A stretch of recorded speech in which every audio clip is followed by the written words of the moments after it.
Hello everyone, this is Sai. Welcome to social science channel. మనం ఈరోజు class 10th social స్టడీస్లో జియోగ్రఫీలో chapter 7 life lines of national ఎకానమీని complete చెబుతాను అనమాట. అంటే జియోగ్రఫీ టెక్స్ట్ బుక్ అనేది మనకు కంప్లీట్ అయిపోతుంది. ఇదే జోష్తో ఈ చాప్టర్లో ఇప్పటివరకు ఏమేమి చదివినామో ఒక్కసారి త్వరగా రీకాల్ చేద్దాం అనమాట. What are the life lines of national economy? Transport, communication, trade. మళ్ళీ ట్రాన్స్పోర్ట్లో వచ్చేసి మనము ల్యాండ్ ట్రాన్స్పోర్ట్లో రోడ్స్ గురించి చదువుకున్నాం అనమాట. రోడ్స్ ప్రిసీడెడ్ రైల్వేస్ అనమాట. ఎందుకంటే మనం రోడ్స్ని ఎక్కువ చేస్తాం అనమాట. ఎందుకంటే రీజన్స్ చూసినాం. తర్వాత roads are classified into 6 types: golden quadrilateral super highways, national highways, state highways, district roads, తర్వాత అదర్ రోడ్స్, తర్వాత బార్డర్ రోడ్స్. ఇవన్నీ చూసినాం అనమాట. తర్వాత metalled roads, non metalled roads, తర్వాత రైల్వేస్ గురించి చదువుకున్నాం.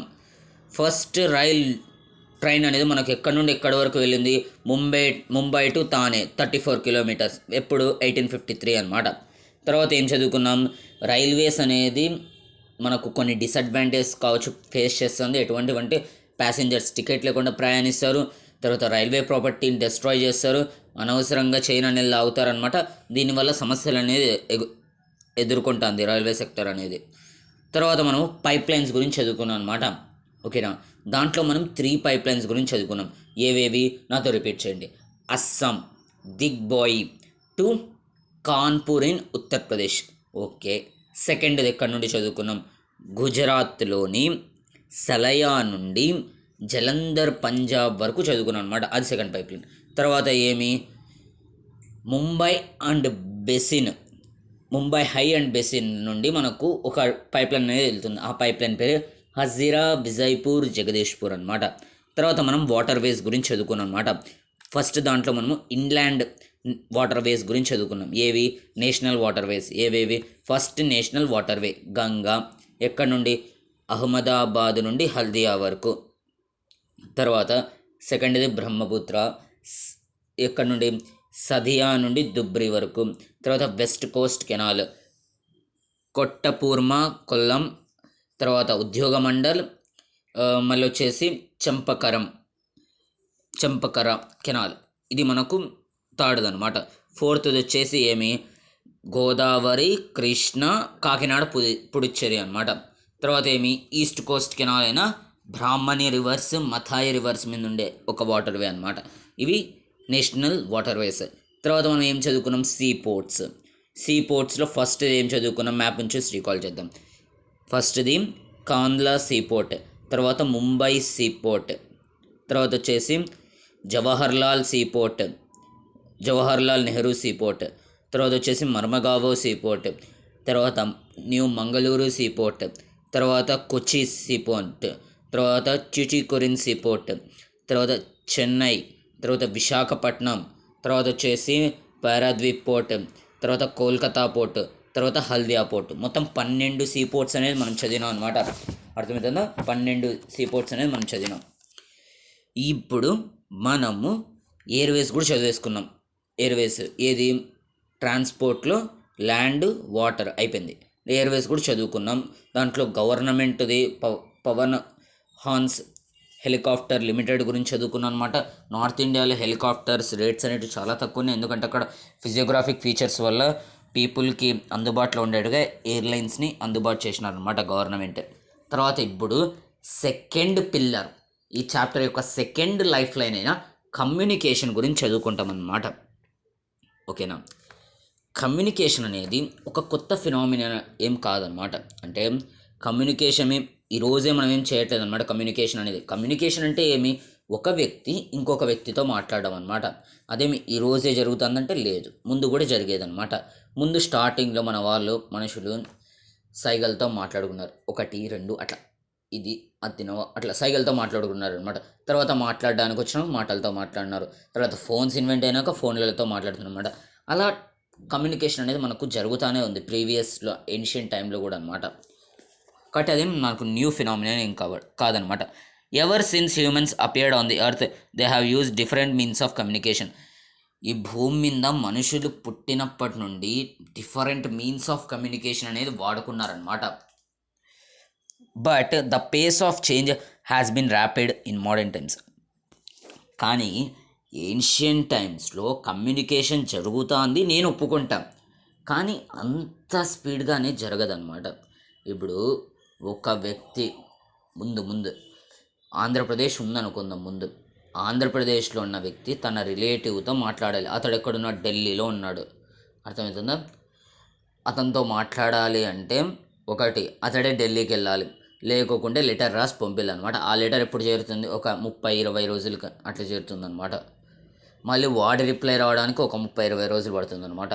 కానీ ఈరోజైతే నువ్వు ఆంధ్రప్రదేశ్లో ఉండు, లేకుంటే ఫారిన్ కంట్రీస్లో ఎక్కడన్నా ఉండు, అమెరికాలో ఉండు, కెనడాలో ఉండు, ఎక్కడన్నా ఉండు, జస్ట్ ఫోన్ తీయడం, నెట్ ఆన్ చేయడం, వాట్సాప్ కాల్ చేయడం, అంతే, అయిపోయి సింపుల్గా అయిపోతుంది అనమాట.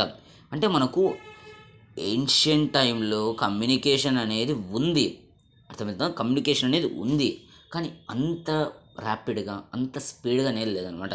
ఎంత స్పీడు? ఇప్పుడున్న స్పీడ్ అంతా లేదనమాట. ఓకేనా?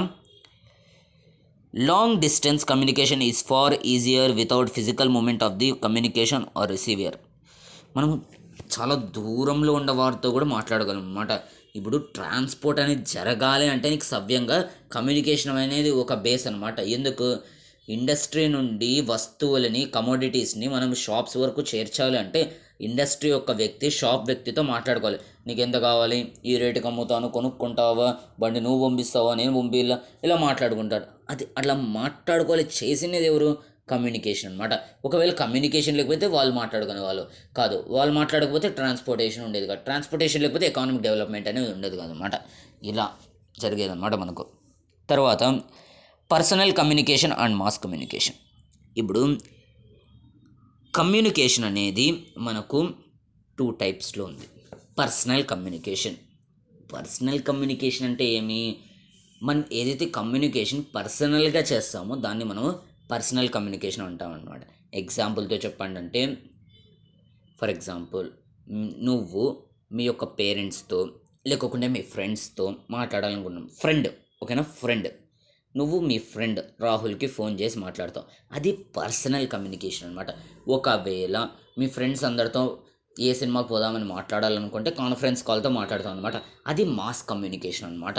ఓకేనా? సపోజ్ పర్సనల్ కమ్యూనికేషన్ అర్థమైంది. మాస్ కమ్యూనికేషన్ అంటే ఇప్పుడు ఈ యూట్యూబ్ అనేది ఒక మాస్ కమ్యూనికేషన్ మీడియం అనమాట. ఈ యూట్యూబ్ ద్వారా మీరు సోషల్ సైన్స్ ఛానల్లో life lines of national economy వింటున్నారనమాట. ఇదే సోషల్ సైన్స్ ఛానల్ మీ ఫ్రెండ్ కూడా ఒకవేళ ఏంటంటే అది మాస్ కమ్యూనికేషన్ అనమాట. మీ ఫ్రెండ్కి చెప్పినాడా లేదా సోషల్ సైన్స్ ఛానల్ ఉందని? ఓకేనా? చెప్పకపోతే చెప్పండి. ఓకేనా? ఇది మాస్ కమ్యూనికేషన్ అనమాట. అర్థమైందా? Personal communication and mass communication include television అనేది మాస్ కమ్యూనికేషన్, రేడియో ఇది కూడా మాస్ కమ్యూనికేషనే, ప్రెస్ ఇది కూడా మాస్ కమ్యూనికేషనే, ఫిలిమ్స్ మాస్ కమ్యూనికేషనే. ఇవన్నీ మనకు పర్సనల్ మాస్ కమ్యూనికేషన్లో కిందకు వస్తాయన్నమాట. ఇప్పుడు పర్సనల్ కమ్యూనికేషన్లో మనకు మళ్ళీ కొన్ని ఉన్నాయన్నమాట. కొన్ని పేర్లు వస్తే బాగా గుర్తుపెట్టుకోండి. కమ్యూనికేషన్ ఏన్షియంట్ టైమ్స్లో చాలా స్లోగా ఉండేది, మోడర్న్ టైమ్స్లో చాలా ర్యాపిడ్గా జరుగుతుందన్నమాట. తర్వాత కమ్యూనికేషన్లో మనము పర్సనల్ కమ్యూనికేషన్, మాస్ కమ్యూనికేషన్ గురించి చదువుకోవడం అనమాట. Personal communication, the communications which are made personally are called personal communication. The communications which are made on the mass of population is called mass communication. తర్వాత దాని యొక్క ఎగ్జాంపుల్స్ అనేవి రాస్తాం అనమాట. ఇప్పుడు పర్సనల్ కమ్యూనికేషన్లో మనము ఇండియన్ పోస్టల్ నెట్వర్క్ గురించి మాట్లాడుకుంటాం అనమాట. ఇండియన్ పోస్టల్ నెట్వర్క్ మనకు ప్రపంచంలోనే చాలా పెద్ద పోస్టల్ నెట్వర్క్ అనమాట. పోస్టల్ నెట్వర్క్ అంటే పోస్ట్ని మనకు ఇక్కడ నుండి వేరే ప్లేస్కి అనేది తీసుకొని వెళ్తారు చూడండి, పోస్ట్ ఆఫీస్, వాళ్ళు పోస్టల్ నెట్వర్క్ చెందిన వాళ్ళు అనమాట. మీరు సింపుల్గా పోస్ట్ ఆఫీస్ అనుకోవచ్చు అనమాట ఇండియన్ పోస్టల్ నెట్వర్క్ని. ఇది మనకు ప్రపంచంలోనే అతిపెద్ద పోస్టల్ నెట్వర్క్ అనమాట ఇండియాది. ఇది మనకు ఈ పోస్టల్ నెట్వర్క్ పార్సల్స్ని చూసుకుంటుంది.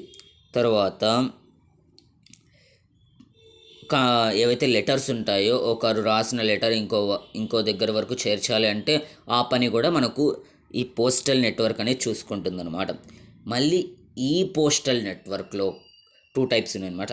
ఫస్ట్ క్లాస్ మెయిల్, సెకండ్ది వచ్చేసి సెకండ్ క్లాస్ మెయిల్ అనమాట. అసలు టెన్షన్ పడదండి, మొత్తం ఒకసారి రీకాల్ చేస్తాం. Life lines of national economy, transportation completed పక్కన పెట్టేయండి. కమ్యూనికేషన్లో personal communication, mass communication. Personal కమ్యూనికేషన్లో పోస్టల్ నెట్వర్క్ గురించి. పోస్టల్ నెట్వర్క్లో first class mail, second class mail.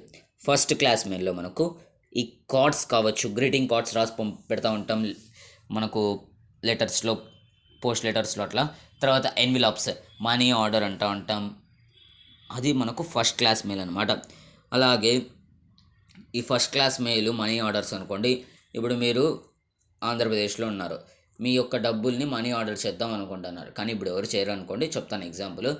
అది మీరు ఢిల్లీకి చేయాలనుకుంటున్నారు అనమాట. ఇప్పుడు ఢిల్లీకి బస్లో పెట్టాలన్నా, రైల్లో పెట్టాలన్నా కొంచెం లేట్ అవుతుంది. అందుకు మన గవర్నమెంట్ ఏం చేస్తుంది, ఏరోప్లేన్స్లో పెట్టేస్తుంది అనమాట ఆ పార్సెల్స్ని. అర్థమవుతుందా? ఆ మనీ ఆర్డర్ని అట్లా పెట్టి పంపించేస్తుంది అనమాట. అవి ఏరోప్లేన్స్, ట్రైన్స్లో వాడతారని కూడా మనకు ఎక్కువ ఖరీదు పడతాయి కాబట్టి అవి మనకు ఫస్ట్ క్లాస్ మెయిల్లోకి వస్తాయి అనమాట. సెకండ్ క్లాస్ మెయిల్లో అయితే book packets, registered news papers, తర్వాత పీరియాడికల్స్, ఇవన్నీ మనకు సెకండ్ క్లాస్ మెయిల్లోకి వస్తాయన్నమాట. అవి మనకు వాటర్ ద్వారా కావచ్చు, ల్యాండ్ ద్వారా కావచ్చు, ఎయిర్ ద్వారా పంపిస్తారనమాట. ఎట్లన్నా పంపిణీ మనకు మన యొక్క పార్సల్స్ అనేవి చేరాలన్నమాట.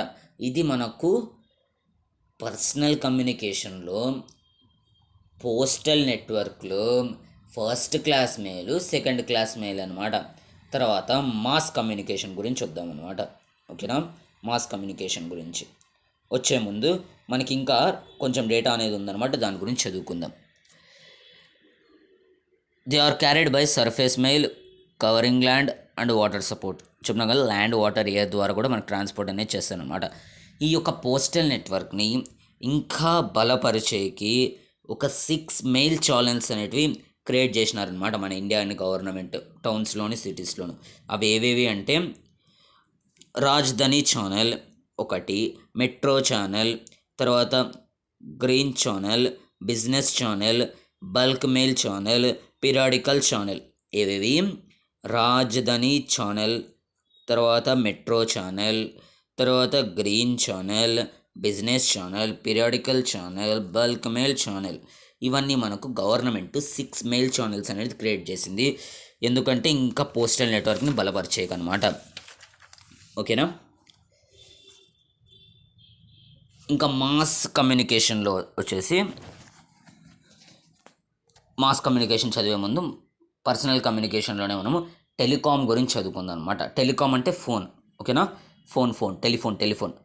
ఇంకా పర్సనల్ కమ్యూనికేషనే చదువుతున్నాం, ఇంకా మాస్ కమ్యూనికేషన్కి వెళ్ళలేదన్నమాట.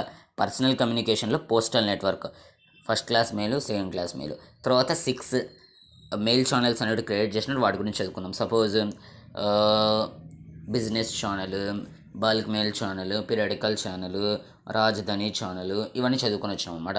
ఇప్పుడు ఆ పర్సనల్ కమ్యూనికేషన్లోనే ఏం చదువుకోబోతున్నాం? టెలికమ్యూనికేషన్ అనమాట. Telecommunication. India has one of the largest telecom networks in Asia. ఏషియాలో టెలికాం కమ్యూనికేషన్ ఉన్న లార్జెస్ట్ కంట్రీస్లో ఇండియా కూడా ఒకటనమాట.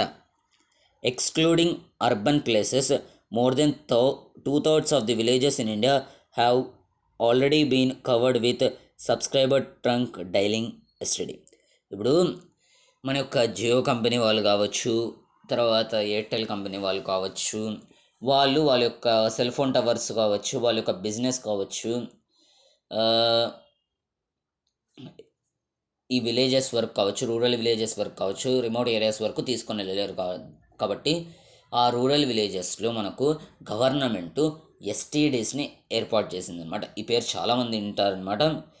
ఏమి? సబ్స్క్రైబర్ ట్రంక్ డైలింగ్ అనమాట. సబ్స్క్రైబర్ ట్రంక్ డైలింగ్, ఇవి మనకు ఎస్టీడీ ఫుల్ ఫామ్ అనమాట. మీరు ఇక్కడ పైన పిక్చర్లు కూడా చూసినారనుకో మీకు క్లియర్ కట్గా అర్థమవుతుందా? ఇవి మనకు ఎస్టీడీ, ఒక టైప్ ఆఫ్ ఎస్టీడీ అనమాట. ఇది మనకు 2/3 ఆఫ్ విలేజెస్ ఇన్ ఇండియా, ఇండియాలో ఉన్న విలేజెస్లో 2/3 విలేజెస్లో మనకు ఇది అవైలబుల్లో ఉందన్నమాట ఎస్టీడీ అనేది. In order to strengthen the flow of information from the grassroots to the higher level, the government has made special provision to extend 24 hours STD facility to every village in the country. ముందు మీ parents ఉన్న కాలంలో అయితే ఎస్టీడీని వాడుకోవడానికి కొంత సమయం మాత్రమే ఉండేదన్నమాట. సాయంత్రం ఒక 6 o'clock 6:30 వరకే ఉండేదన్నమాట. కానీ గవర్నమెంట్ ఏదైతే పేస్ ఆఫ్ కమ్యూనికేషన్ ఏదైతే ఉందో దాన్ని స్పీడప్ చేయడానికి, దాన్ని బలపరచడానికి 24 hours చేసిందనమాట. అర్థమవుతుందా? 24 hours చేసింది. There is a uniform rate of STD facilities all over India. ఇండియాలో ఎస్టీడీ ఫెసిలిటీస్ అనేది ఇండియాలో అందరికీ యూనిఫామ్గా అనేది అందుతున్నాయి అన్నమాట. ఒకరికి తక్కువగా ఒకరికి ఎక్కువగా అనేవి అందవు అనమాట. ఆ ఎస్టీడీ బూత్లోకి వెళ్ళినామనుకోండి, డోర్ క్లోజ్ చేస్తాము. తర్వాత లోపల 1 రూపీ కాయిన్ ఉంటే 1 రూపీ కాయిన్ వేస్తాము. ఆ 1 రూపీ కాయిన్ వేసినాక డైలింగ్ అయితే ఆనందం, లేకుంటే దాన్ని అక్కడే పగులు కొడతాం అనమాట. తర్వాత ఫోన్ కాల్ ముగిసినాక ఆ 1 రూపీ కాయిన్ బయటకు వస్తే బెటరు, లేకుంటే దాని అంతం అక్కడే అనమాట. వచ్చేంత వరకు దాన్ని పీక్కు తింటాం. It has been made possible by integrating the development in space technology and communication technology. ఈ ఎస్టీడీ వల్ల స్పేస్ టెక్నాలజీలోను కమ్యూనికేషన్ టెక్నాలజీలోను మనకు డెవలప్మెంట్ అనేది చూడగలుగుతున్నాం అనమాట. విలేజెస్ని కూడా మనకి ఇక్కడ డూయూనోలో ఒకటి అనేది ఇచ్చినారనమాట, డిజిటల్ ఇండియా అనేది. అది కూడా చదువుకుందాం ఒకసారి. Digital India is an umbrella programme to prepare India for a knowledge based transformation. ఈరోజు మనం పోస్ట్ కార్డ్ తీసుకొని ఎవరికి మనీ పంపిళ్ళు, మనీ ఆర్డర్ చేసి అంత తిప్పలు పడే అవసరం లేదనమాట. డైరెక్ట్ యూపీఐ తీయడం, ఫోన్పే, పేటిఎం తీయడం, డబ్బులు వేయడం అనమాట. అంత స్పీడప్ అయిపోయింది మనకు ఇండియాలో ఈరోజు. కానీ ఈ డిజిటల్ ఇండియా ప్రోగ్రామ్ అనేది చాలామందికి అవేర్నెస్ అనేది లేదనమాట. ఇప్పుడు సపోజ్ మీకు ఒక ఎగ్జాంపుల్ చెప్తాను. 2 years పిల్లోడికి కూడా ఫోన్ ఎట్లా ఆపరేట్ చేయాలో తెలుసు అనమాట. అర్థమవుతుందా? అదే 60 years 70 years ఉన్న ఓల్డ్ ఏజ్ పీపుల్కి ఫోన్ ఎలా ఆపరేట్ చేయాలో కూడా తెలియదు అనమాట. అంటే డిజిటల్ అవేర్నెస్ అనేది లేదనమాట. ఆ అవేర్నెస్ లేకోకుండా ఉంటేనే మంచిది. ఎందుకంటే ఈ ఫోను మంచి విషయాలకు తప్ప మిగతా అన్ని విషయాలకు వాడతాం అన్నమాట మనము. కానీ ఇప్పుడైతే మంచి విషయమే వాడతాను. సోషల్ సైన్స్ ఛానల్లో life lines of national economy వింటాను కాబట్టి, ఓకేనా. ఈ digital India programme main awareness వచ్చేసి ఐటీ అంటే ఇండియన్ టాలెంట్, తర్వాత ఐటీ ఇన్ఫర్మేషన్ టెక్నాలజీ, ఇవి రెండింటిని కలిపితేనే ఇండియా టుమారో. అంటే ఈ ఐటీ 2IT అనొచ్చు అనమాట. IT information technology, IT Indian talent, ఈ రెండింటిని కలిపి మనము రేపటి భారతదేశాన్ని తయారు చేయడానికి డిజిటల్ ఇండియా యొక్క అవేర్నెస్ అనేది ప్రతి ఒక్క ప్రాంతంలో ఇంపార్టెంట్ అనమాట. ఇండియా యొక్క ప్రతి ప్రాంతంలో మనకు డిజిటల్ ఇండియా యొక్క అవేర్నెస్ అనేది చాలా ఇంపార్టెంట్ అనమాట. దీనికే గవర్నమెంట్ అనేది కృషి చేస్తుంది అనమాట. ఓకేనా. ఇప్పుడు పర్సనల్ కమ్యూనికేషన్లో పోస్టల్ నెట్వర్క్లో first class mail, second class mail చదివినాము. తర్వాత 6 మెయిల్ ఛానల్స్ కూడా చదువుకున్నాము. తర్వాత టెలికాం గురించి చదువుకున్నాము. తర్వాత మనము ఇప్పుడు మాస్ కమ్యూనికేషన్ గురించి చదువుదాం అనమాట. ఓకేనా. ఎస్టీడీ యొక్క ఎక్స్పాన్షన్ అనేది గుర్తుపెట్టుకోండి. ఖచ్చితంగా 1 మార్క్ అడగచ్చు. మనకు ఒకటి 1 మార్క్ క్వశ్చన్, ఒకటి 1 mark map pointing, 2 marks question అనేది వస్తుంది అనమాట ఈ చాప్టర్ నుండి. ఓకేనా. Mass communication provides entertainment and creates awareness among people about various national programmes and policies. మనకు మాస్ కమ్యూనికేషన్ వల్ల ఎంటర్టైన్మెంట్ అనేది వస్తుందన్నమాట. అలాగే పీపుల్కి వాళ్ళ చుట్టుపక్కల జరిగే విషయాల గురించి అవగాహన అనేది తెప్పిస్తుంది అనమాట ఈ మాస్ కమ్యూనికేషన్. సపోజ్ టెలివిజన్ అనేది తీసుకోండి. టెలివిజన్ వల్ల మనము ఇప్పుడు పొద్దుటి నుండి స్కూల్కి వెళ్ళేసి వచ్చిండాం అనమాట. ఓకేనా. ఒక అర్ధ గంట, ఒక 15 minutes అలా టీవీ చూస్తే ఒక మైండ్ ఫ్రెష్ అనేది అవుతుంది అనమాట. ఓకేనా. నేను మళ్ళీ టీవీనే చూడమని కోరమనట్లే, అంటే టీవీనే చూడండి వస్తేనే బ్యాగ్ పాడేసి అని చెప్పట్లే. మనం సైలెంట్గా కూర్చోయినా కూడా మన యొక్క మైండ్ అనేది ఫ్రెష్ అవుతుంది అనమాట. టీవీ చూసినా కొంతమందికి టీవీ చూసే అలవాటు ఉంటుంది, కొంతమందికి ఫోన్ కొంతసేపు అట్లా, మళ్ళీ ఫోన్ పట్టుకున్నాను అనుకోండి వదలరు అనమాట. కాబట్టి టీవీనే బెటర్. కొంతసేపు చూసి ఆఫ్ చేసి మళ్ళీ స్టడీస్లో కూర్చోండి. సోషల్ సైన్స్ ఛానల్ ఓపెన్ చేయండి, life lines of national economy అనేది వినండి అనమాట. ఓకేనా. లేకుంటే వేరే సబ్జెక్ట్స్ మీకు ఏ సబ్జెక్ట్ అది చదవాలనిపిస్తే ఆ సబ్జెక్ట్ చదవండి. మన యొక్క పబ్లిక్ ఎగ్జామ్ స్టార్ట్ అనేది గుర్తుపెట్టుకుని March 17th అనేది స్టార్ట్ అవుతాయి అన్నమాట. అంతలోపల ఫుల్ ప్లెడ్జెడ్గా చదివేది ముగించండి. March 1st నుండి మనకు రివిజనే చేయాలి, అసలు ఏం చదవకూడదు అనమాట. ఓకేనా. మాస్ కమ్యూనికేషన్లో టెలివిజన్ అనేది ఒక ఎంటర్టైన్మెంట్ పర్పస్. ఓన్లీ ఎంటర్టైన్మెంట్ అంటే కాదు, మనం టెలివిజన్లో న్యూస్ ఛానల్స్ ద్వారా చుట్టుపక్కల జరిగే విషయాల యొక్క అవగాహన అనేది తెచ్చుకుంటాను అనమాట. ఇలా మాస్ కమ్యూనికేషన్ అనేది వెరీ ఇంపార్టెంట్ అనమాట. ఈ మాస్ కమ్యూనికేషన్లో రేడియో వస్తుంది, టెలివిజన్ వస్తుంది, మ్యాగజైన్స్ వస్తుంది, న్యూస్ పేపర్స్ వస్తాయి, బుక్స్ వస్తాయి, ఫిలిమ్స్ వస్తాయి. ఇవన్నీ మాస్ కమ్యూనికేషన్ కిందకు వస్తాయి అన్నమాట. తర్వాత మన యొక్క ఇండియాలో రేడియో అనేది ఉందన్నమాట. ముందైతే మీ పేరెంట్స్ని అడగండి, ముందు వాళ్ళ చిన్నప్పుడు నిజమైన ఎంటర్టైన్మెంట్ ఏదైనా ఉంది అంటే రేడియోనే అనమాట. సాటర్డే సండే మాత్రమే టీవీ అనేది వస్తుంది అనమాట, అది కూడా ఒక్క ఛానలే, దూరదర్శన్. అర్థమవుతుందా. ఇప్పుడు సప్తగిరి ఛానల్ అట్లా అయిపోయిందనమాట. ముందైతే ఆ రేడియోలో కూడా ఒకే ఒక్క రేడియో అనేది ఉండేదన్నమాట, గవర్నమెంట్ రేడియో, అదేమి ఆకాశవాణి. ఇప్పుడైతే 19.01, 19.02 FM, ఏవేవో కొత్త కొత్త ఎఫ్ఎంలు అనేవి వచ్చేసినాయి అనమాట రేడియోలో. కానీ ముందైతే ఆకాశవాణి గవర్నమెంట్ అనమాట ఈ రేడియో ఛానల్ అనేది, అదొక్కటే ఉండేది. broadcasts a variety of programs in national, regional and local languages for various categories of people spread over different parts of the country. ఈ ఆకాశవాణిలో భారతదేశానికి సంబంధించిన ప్రోగ్రామ్స్, ప్రాంతాలకు సంబంధించిన ప్రోగ్రామ్స్, లోకల్ లాంగ్వేజెస్ యొక్క ప్రోగ్రామ్స్, ప్రతి ఒక్క ప్రోగ్రామ్స్ అనేవి ప్లే చేసేవాళ్ళు అనమాట అందరి కోసము. ఇవి డిఫరెంట్ పార్ట్స్ ఆఫ్ కంట్రీ వరకు చేరేటం అనమాట ఈ ప్రోగ్రామ్స్ అనేటివి. తర్వాత నెక్స్ట్ వచ్చేసి చెప్పిండ్లా ఎక్కువగా రేడియో అనేది ఉంటాయంట. తర్వాత దూరదర్శన్. ఇప్పుడు దూరదర్శన్ కూడా చాలా తక్కువ మంది చూసేది.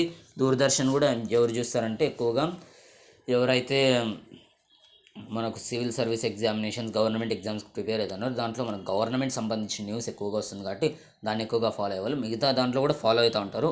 ఓకేనా. దూరదర్శన్ ఇది కూడా గవర్నమెంట్ యొక్క టెలివిజన్ అనమాట.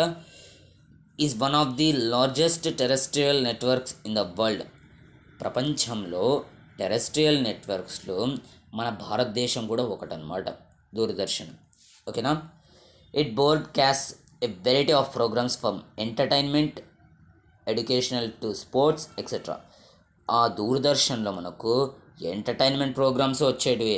ఇప్పుడు సపోజ్ మనకు సండే అప్పుడు మహాభారతం అనేది వచ్చేదన్నమాట. ఏం కూర్చునే వాళ్ళు టీవీ ముందర అప్పుడు మహాభారతం అనేది వచ్చేటప్పుడు. అర్థమవుతుందా. అది ఎడ్యుకేషన్ నుండి కావచ్చు, స్పోర్ట్స్ వరకు. తర్వాత డిఫరెంట్ ఏజెస్ గ్రూప్స్లో ఉండే పీపుల్ కోసం డిఫరెంట్ ప్రోగ్రామ్స్ అనేవి రన్ చేసేవాళ్ళు అనమాట. ఇలా మనకు దూరదర్శన్, ఆకాశవాణి గురించి ఇచ్చినారు, ఈజీ గుర్తుపెట్టుకోవచ్చు అనమాట. మాస్ కమ్యూనికేషన్ కిందకు వస్తాయి ఇవైతే. India publishes a large number of news papers and periodicals annually.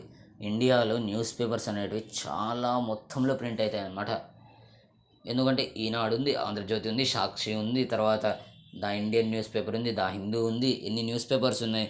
చాలా publishing large number of news papers అనమాట ఇండియా అనేది.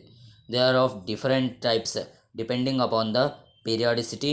News papers are published on in about 100 languages and dialects. News papers కావచ్చు, ఈ periodicals, novels కావచ్చు, అవన్నీ మనకు about 100 types ఉన్నాయన్నమాట. I mean 100 languages యొక్క న్యూస్ పేపర్స్ అనేవి ప్రింట్ అవుతాయి. వివిధ రకాల భాషల్లోనే న్యూస్ పేపర్స్, పీరియాడికల్స్ అనేవి ప్రింట్ అవుతాయి అనమాట. Did you know the largest number of news papers published in the country are in Hindi followed by English and Urdu. మన ఇండియాలో ఎక్కువ శాతం న్యూస్ పేపర్స్ అనేది హిందీ భాషలో ప్రింట్ చేస్తారు, ఇంగ్లీష్ భాషలో ప్రింట్ చేస్తారు, తర్వాత ఉర్దూ లాంగ్వేజ్లో కూడా ప్రింట్ చేస్తారనమాట.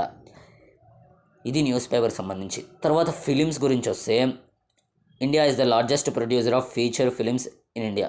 మన ఇండియాలో ఇన్ ద వరల్డ్ మన ఇండియాలో చాలా రకరకాల ఫిలిమ్స్ అనేవి తయారవుతాయి అన్నమాట. బయట ఫారిన్ కంట్రీస్కి డైరెక్టర్స్కి కూడా రాని ఐడియాలు మన యొక్క టాలీవుడ్ ఇండస్ట్రీకి, బాలీవుడ్ ఇండస్ట్రీకి, కాలీవుడ్ ఇండస్ట్రీకి, మిగిలిన ఇండస్ట్రీస్ కూడా బాధపడద్దండి. ఇండస్ట్రీస్ వాళ్ళు రకరకాల సినిమాలు అనేవి తయారు చేస్తారనమాట. It produces short films. కొంతమంది యూట్యూబ్ వచ్చినప్పటి నుండి షార్ట్ ఫిలిమ్స్ తీయడం ఒక ఫ్యాషన్ అయిపోయిందనమాట. Video feature films and video short films, ఇలా యూట్యూబ్ ద్వారా కావచ్చు, టెలివిజన్లో కూడా మనకు కొన్ని షార్ట్ ఫిలిమ్స్ అనేవి వస్తూ ఉంటాయి అన్నమాట అప్పుడప్పుడు.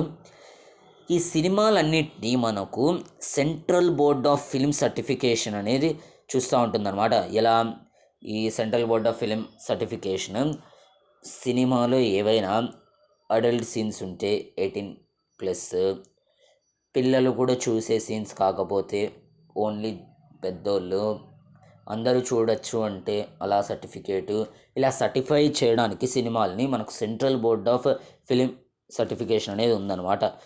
టు బోత్ ఇండియన్ ఫిలిమ్స్కి ఇండియన్ బోర్డు ద్వారా ఉండే ఫిలిం సర్టిఫికేషన్ బోర్డు అనేది ఉందన్నమాట. ఫారెన్ కంట్రీస్లో ఉన్న ఫారెన్ ఫిలిమ్స్కి ఆ బోర్డ్స్ ఉన్నాయన్నమాట, ఫిలిం బోర్డ్స్. ఇది మనకు కమ్యూనికేషన్ అనమాట. కమ్యూనికేషన్లో మనం మెయిన్గా పర్సనల్ కమ్యూనికేషను, తర్వాత మాస్ కమ్యూనికేషన్, మధ్యలో డిజిటల్ ఇండియా గురించి కొంచెం చదువుకున్నాం అనమాట, గుర్తుపెట్టుకోండి.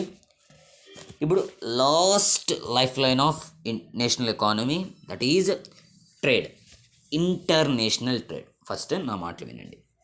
ట్రేడ్ అంటే exchange of commodities, exchange of materials, exchange of goods, దీన్ని మనం ట్రేడ్ అంటాం అన్నమాట. ఓకే, ఈ ట్రేడ్ ఎక్కడైతే జరుగుతుందో ఆ ప్లేస్ని మనం మార్కెట్ అంటాం. ఓకే, ఒకవేళ ఈ ట్రేడ్ ఎక్స్చేంజ్ ఆఫ్ మెటీరియల్స్ కావచ్చు, ఎక్స్చేంజ్ ఆఫ్ కమోడిటీస్, ఇది ఒకవేళ 2 కంట్రీస్ మధ్య జరిగితే దాన్ని మనము ఇంటర్నేషనల్ ట్రేడ్ అంటాం అన్నమాట. అర్థమైందా? ట్రేడ్ అనేది ఎక్స్చేంజ్ ఆఫ్ కమోడిటీస్, అది ఏ ప్లేస్లో జరుగుతుందో దాన్ని మార్కెట్ అంటాం.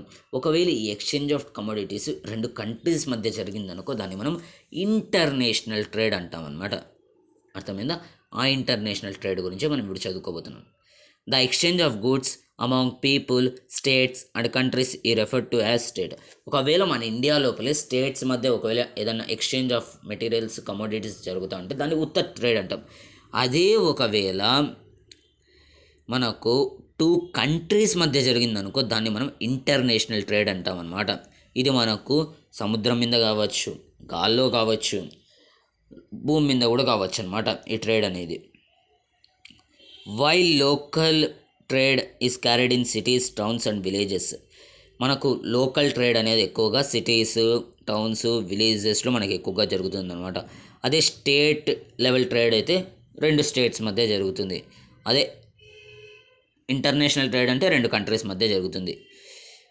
Advancement of international trade of a country is an index to its economic prosperity. It is therefore considered the economic barometer for a country. ఒకవేళ ఒక కంట్రీ ఎక్కువ శాతం ఇంటర్నేషనల్ ట్రేడ్లో ఉంది అంటే ఆ కంట్రీ ఎకానమిక్ ప్రాస్పెరిటీగా రిచ్ అనమాట. అంటే ఆ కంట్రీ దగ్గర ఎక్కువ డబ్బులు, ఎక్కువగా రిసోర్సెస్ ఉన్నప్పుడే కదా అది మనకు ఇంటర్నేషనల్ ట్రేడ్ చేయగలుగుతుంది.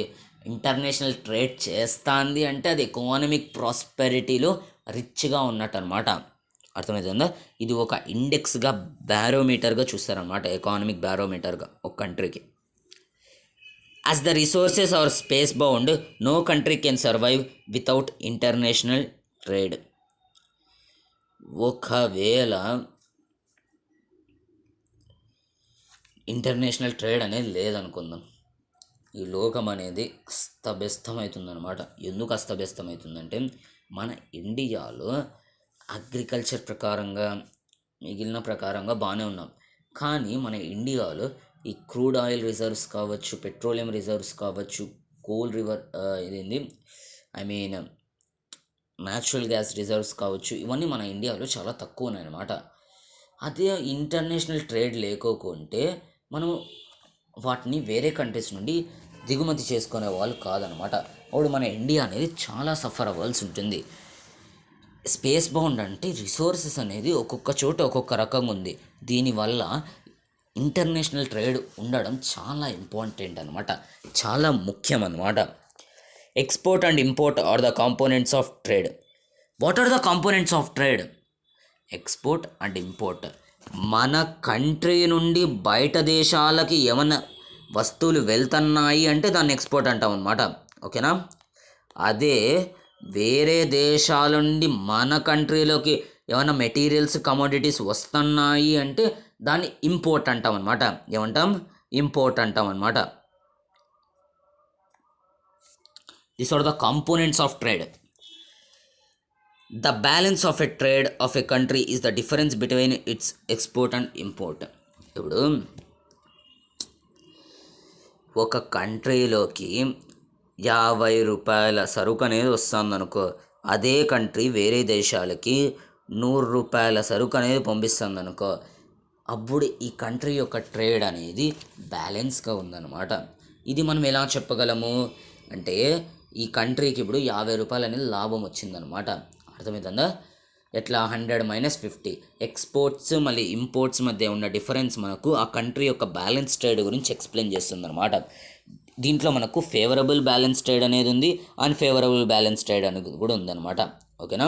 ఫేవరబుల్ బ్యాలెన్స్ ట్రేడ్ అంటే ఇదే, ఒకవేళ ఇంపోర్ట్స్ కంటే ఎక్స్పోర్ట్స్ ఎక్కువగా ఉన్నాయనుకో, అది బ్యాలెన్స్ ట్రేడ్ అనమాట. ఒకవేళ ఇంపోర్ట్స్ 100 రూపీస్ చేసుకున్నాం, ఎక్స్పోర్ట్స్ 50 రూపీసే చేసుకున్నాం అనుకో, దీన్ని అన్బ్యాలెన్స్ ట్రేడ్ అంటాం అనమాట.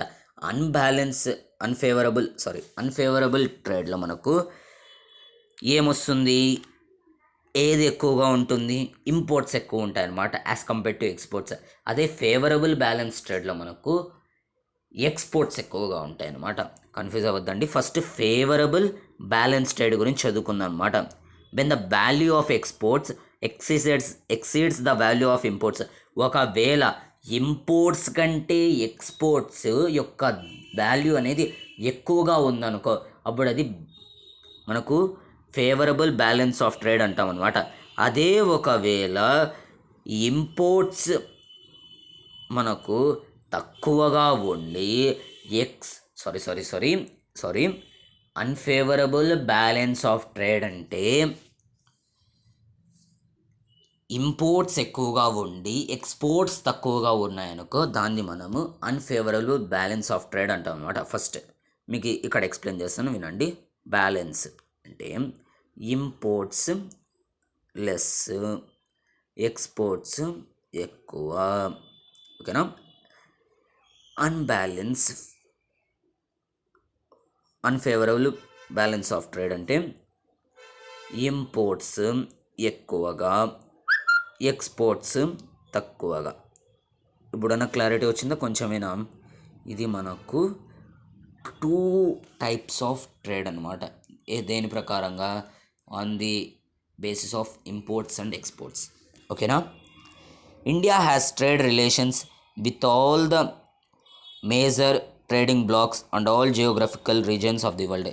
ఆల్మోస్ట్ మన యొక్క ఇండియన్ లింక్స్ అనేటివి ట్రేడ్ విషయంలో అన్ని దేశాలతో ఉందన్నమాట, అన్ని ప్రాంతాలకి ఉందన్నమాట. The commodities exported from India to other countries. మన ఇండియా నుండి వేరే దేశాలకు ఏవి వెళ్తాయంటే, ఏ ప్రోడక్ట్స్ వెళ్తాయంటే జెమ్స్, జ్యువెలరీ, తర్వాత chemicals, related products, agriculture, allied products, ఇవన్నీ మన భారతదేశం నుండి ఇంకొక దేశాలకు వెళ్తాయి అన్నమాట. అదే మన భారతదేశంలోకి ఏవేవి రప్పించుకుంటామంటే చెప్పిన petroleum, crude oil, gems, jewellery, chemicals, related products, base materials, electronic items, machinery, agriculture and allied products, ఇవన్నీ మనం భారతదేశంలోకి వేరే దేశాల నుండి రప్పించుకుంటాం అన్నమాట. India has emerged as a software giant at the international level and it is earning large foreign exchange through the export of information technology.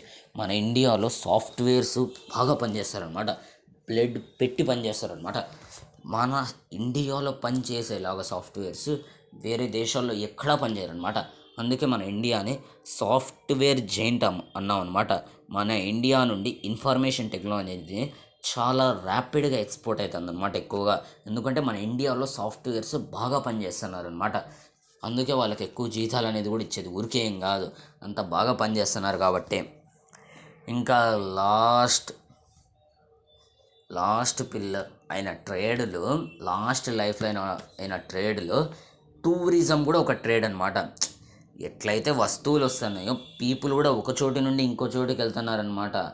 అది కూడా ఒక ట్రేడే కదా. మనం ముఖ్యంగా టూరిజం గురించి చదువుకుందాం అనమాట. A sector which has the potential to generate more employment and more economic activities. దీన్ని మనము టూరిజం అంటాం అన్నమాట. ఓకేనా, అర్థమైందా? టూరిజం అంటే tourism in India has grown substantially over the last 3 decades. Last 30 yearsలో ఇండియాలో టూరిజం అనేది బాగా పేరు తెచ్చుకుందనమాట. More than 15 million people are directly engaged in the tourism industry. డైరెక్ట్గా పీపుల్ టూరిజం ఇండస్ట్రీలో ఇన్వాల్వ్ అయి ఉన్నారనమాట. టూరిజం అంటే కేవలం టూరిస్ట్ గైడ్స్, టూరిస్టులు వాళ్ళే కదా. మళ్ళీ 15 million పీపుల్ ఎలా వస్తారంటే, ఇప్పుడు తాజ్మహల్ అనేది ఒక హెరిటేజ్ ప్లేస్, ఒక టూరిస్ట్ ప్లేస్ అనమాట. ఆ తాజ్మహల్ చుట్టూ ఎన్ని హోటల్స్, ఎన్ని స్టాల్స్ ఉన్నాయో మీరు గమనించితే షాక్ అవుతానమాట. వాళ్ళందరూ ఆ టూరిస్ట్ ప్లేస్కి వచ్చే వాళ్ళ మీద ఆధారపడినారు. అంటే వాళ్ళెవరు? టూరిస్ట్. వాళ్ళ మీద ఆధారపడినారు కాబట్టి వాళ్ళు కూడా ఈ టూరిజం యాక్టివిటీలోకి వస్తారనమాట. అలా మనకు ఇంతమంది కనబడిస్తున్నారు అనమాట. Tourism also promotes national integration, provides support to local handicrafts and cultural pursuits. మనకు టూరిజం వల్ల ఫారినర్స్ మన ఇండియాలోకి వచ్చి టూరిస్ట్ ప్లేసెస్ని చూడగలుగుతున్నారు. అలా చూడడం వల్ల అంటే మనం వేరే కంట్రీస్ యొక్క పీపుల్ మన ఇండియాలోకి రప్పించుకుంటామంటే ఆ కంట్రీతో మన ఇండియాకి మంచి సంబంధం అనేది ఏర్పడుతుందన్నమాట. అలాగే అలా వచ్చిన వాళ్ళు మన ఇండియాలో తయారవుతున్న వస్తువులని బాగా చూస్తారనమాట. కొంతమంది మట్టితో తయారైన వస్తువులను కూడా కొంతమంది చూసి షాక్ అయ్యేవాళ్ళనమాట. వాటిని అలా చూడడం వల్ల వాళ్ళ కంట్రీకి కూడా వెళ్ళి అట్లాంటివి తయారు చేస్తారనమాట. అట్లాంటివి తయారు చేయడానికి ట్రై చేస్తారనమాట. It also helps in the development of international understanding about our culture and heritage. అలాగే ఆ ఫారినర్స్ ఇలా అనుకునే వాళ్ళు అనమాట. ఇండియా ఒక బ్యాక్వర్డ్ కంట్రీ, ఇండియాకి ఏం తెలియదు, వెనుకబడి ఉంది అనుకునే వాళ్ళు కూడా మన ఇండియాకి వచ్చి చూడడం వల్ల ఇంత డెవలప్మెంటా, ఇంత పాపులారిటీనా ఇండియాకి అని షాక్ అవుతారనమాట. అప్పుడు మన ఇండియా యొక్క కల్చర్, హెరిటేజ్ ఆ ఫారినర్స్కి అర్థమవుతుందన్నమాట. ఈ టూరిజం అనేది వేరే ఆస్పెక్ట్స్ మీద మనకు టూర్ అనేది జరుగుతూ ఉంటుందన్నమాట. టూరిజం అనేది ఒకవేళ హెరిటేజ్ ప్లేసెస్ చూడ్డానికి వచ్చిన అనుకో, లైక్ తాజ్మహల్, గోల్కొండ అట్లాంటివి చూసేకి వచ్చినప్పుడు దాన్ని మనం హెరిటేజ్ టూరిజం అంటాం. అదే ఒకవేళ ఏమన్నా డ్యామ్స్ కావచ్చు, వాటర్ రివర్స్ కావచ్చు, వాటిని చూసేకి వస్తే ఎకో టూరిజం అంటాం అన్నమాట. ఒకవేళ మౌంటైన్స్ని కావచ్చు అడ్వెంచర్స్ చేయడానికి వస్తే దాన్ని అడ్వెంచర్ టూరిజం అంటాం అన్నమాట. ఒకవేళ ఇండియన్ కల్చర్ని అర్థం చేసుకోవడానికి వస్తే దాన్ని కల్చరల్ టూరిజం అంటాం అన్నమాట. ఒకవేళ ఆపరేషన్స్ కోసము, మెడికల్ పర్పస్ కోసం వచ్చిన టూరిజంని మనం మెడికల్ టూరిజం అంటాం అన్నమాట. ఒకవేళ బిజినెస్ పర్పస్ కోసం వస్తే దాన్ని మనం బిజినెస్ టూరిజం అంటాం అన్నమాట. There is a vast potential for development of tourism in all parts of the country. ఈ రోజుకి కూడా మనము మన యొక్క కంట్రీలో, ఇండియాలో చాలా ప్రాంతాల్లో ఇంకా మనము టూరిజంని ఇంకా డెవలప్ చేయగలం అన్నమాట. ఆ పొటెన్షియల్ అనేది మనకు ఉంది, చేయాలి కూడా. టూరిజం వల్ల మనకు ఫారిన్ ఎక్స్చేంజ్ అనేది ఎక్కువగా వస్తుందన్నమాట ఇండియాలోకి. Efforts are being made to promote different types of tourism for this upcoming industry. ఇంకా ప్రయత్నాలు అనేవి జరుగుతున్నాయి. ఏ ప్రయత్నాలు అంటే ఈ టూరిజం ఇండస్ట్రీని ఇంకా స్ప్రెడ్ చేయడానికి, ఇంకా సక్సెస్ఫుల్ చేయడానికి ప్రయత్నాలు అనేవి చాలా అవుతున్నాయి అన్నమాట. అర్థమవుతుందా? చాలా ప్రయత్నాలు అనేవి అవుతూ ఉన్నాయి. ఓకేనా? ఇంతటితో మన యొక్క 3 లైఫ్ లైన్స్ అయిన ట్రాన్స్పోర్ట్, కమ్యూనికేషన్, ట్రేడ్ ఫుల్ ప్లెడ్జ్డ్గా కంప్లీట్ అవుతాయి అన్నమాట. ఇంకా చాప్టర్ 7 అనేది కంప్లీట్ అయింది. చాప్టర్ 7 కంప్లీట్ అయిందంటే జాగ్రఫీ టెక్స్ట్ బుక్ అనేది కంప్లీట్ అయింది. ఓకేనా? ఇంకా మనకు 2 టెక్స్ట్ బుక్స్ అనేవి ఉన్నాయి. Economics text book, history text book. వాటిని కూడా కంప్లీట్ చేద్దాం అనమాట. ఈ డిసెంబర్ మంత్ అయిపోయే లోపల మనం 10th క్లాస్ సిలబస్ ఫుల్ ప్లెడ్జ్డ్గా అనేది కంప్లీట్ చేసి జనవరి నుండి ఒక సర్ప్రైజ్ ఉంది, ఇప్పుడు చెప్పకూడదు అనమాట. జనవరి నుండి మీకోసం ఇంకో కొత్తది అనేది చేయబోతున్నాను అనమాట. సోషల్ సైన్స్ ఛానల్ వెయిట్ చేయండి. ఓకేనా? అంతవరకు ఇలాగే కలిసి మెలిసి బాగా చదువుకుందాం. పబ్లిక్ ఎగ్జామ్లో 100 out of 100 మార్క్స్ అనేది తెచ్చుకుందాం అనమాట. ఈ వీడియోలో ఎక్స్ప్లెయిన్ చేసిన టాపిక్స్ మీకు బాగా అర్థమైంటే వీడియోని లైక్ చేయండి, మీ ఫ్రెండ్స్ అండ్ ఫ్యామిలీ మెంబర్స్కి షేర్ చేయడం అస్సలు మర్చిపోద్దు అనమాట. సపోర్టర్స్ మీరు చేసే ఒక్కొక్క సబ్స్క్రైబ్ మాకు మోటివేషన్ అనేది ఇస్తుందన్నమాట. ఓకేనా? Stay connected, keep learning with social science channel.